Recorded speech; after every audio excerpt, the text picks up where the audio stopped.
What's up, everyone? I hope you're very well. I hope you're having a very nice day.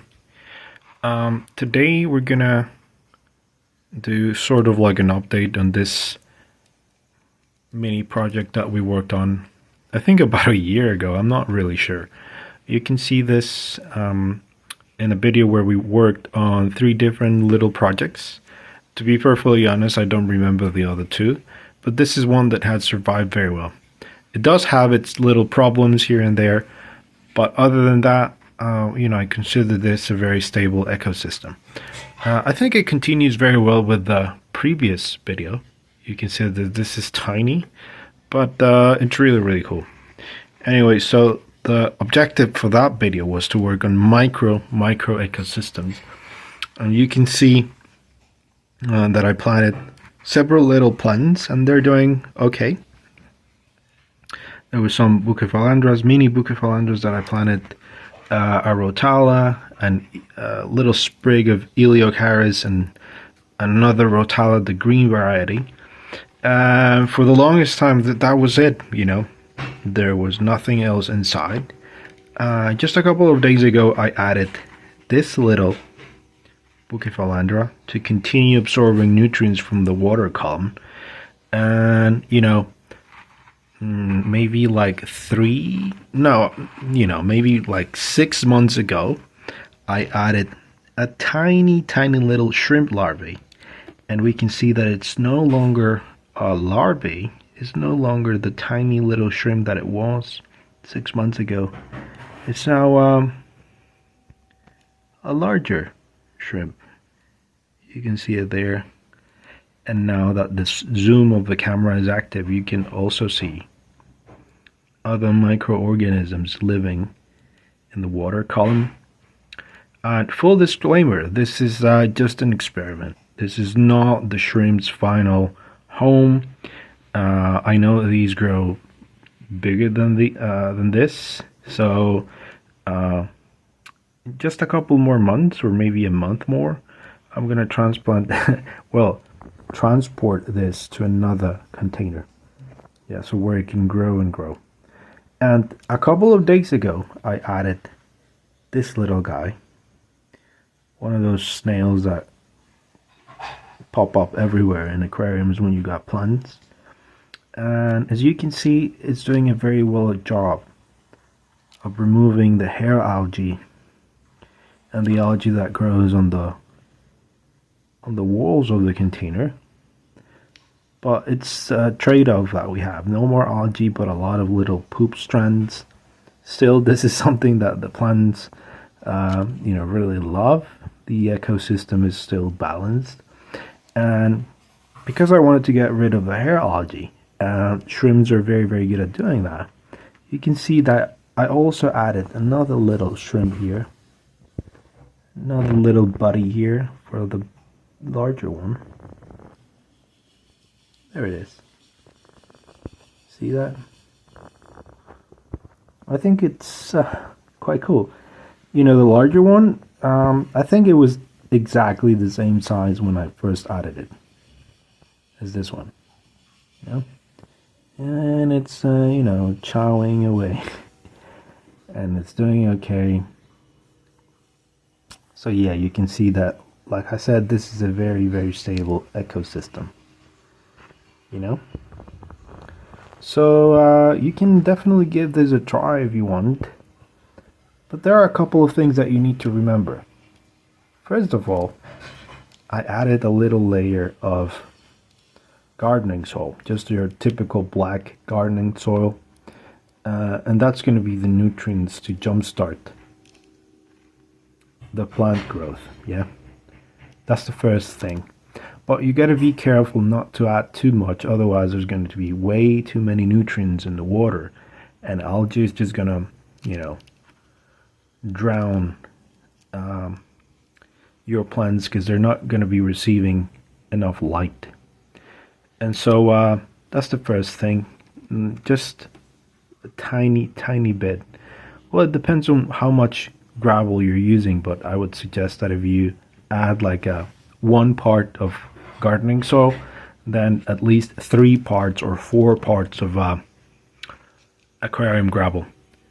second step will be to add a lot of plants, because those are the ones that are going to be in charge of removing the nutrients from the water. And yeah, just leave it in a bright spot. As you can see, I've got LED lights over here. Plants have been loving it, Oh, by the way, another thing to keep in mind when adding the plants is you want to use plants with very, very small leaves. You want to use plants that grow easily. Otherwise, they're just going to melt away. Yeah. And the third thing that we need to consider is livestock. Of course, this is, like I said, this is temporary. The other shrimp is also temporary. Maybe if you want to keep like a snail, like permanently in the build, and that's kind of cool. You can see that, like I said, it's removing the algae, and it's kind of gross, to be honest. Oh yeah, so if you want to keep a snail, I guess it wouldn't be like an issue. If it grows too much, you can just remove it, put it in an aquarium, and that's it, right? But if you do add livestock, you gotta be careful. You gotta be careful not to add them before the whole setup, before the ecosystem has matured. What do I mean by that? Well, if the nutrients in the gardening soil go up into the water column, there's probably gonna be a lot of nitrates in the water, and that would be really, really bad for any livestock, shrimp or snails or whatever. I wouldn't recommend putting a fish here. That's not humane. It's too small of a container. Never put fish in these. But just as an experiment on how to do larger planted tanks, this is very good for a snail. Maybe a tiny shrimp that you can then move on to another location, and that's it. I never, just a couple of days ago, when I added the snail and the tiny shrimp, I added a little bit of water, and maybe I scraped the algae off of the walls of the container, but that's it. Literally, that's been all I've done. So this could very well be one of those closed ecosystems that a couple of years were very popular. I think they were called ecospheres, and a lot of people liked them.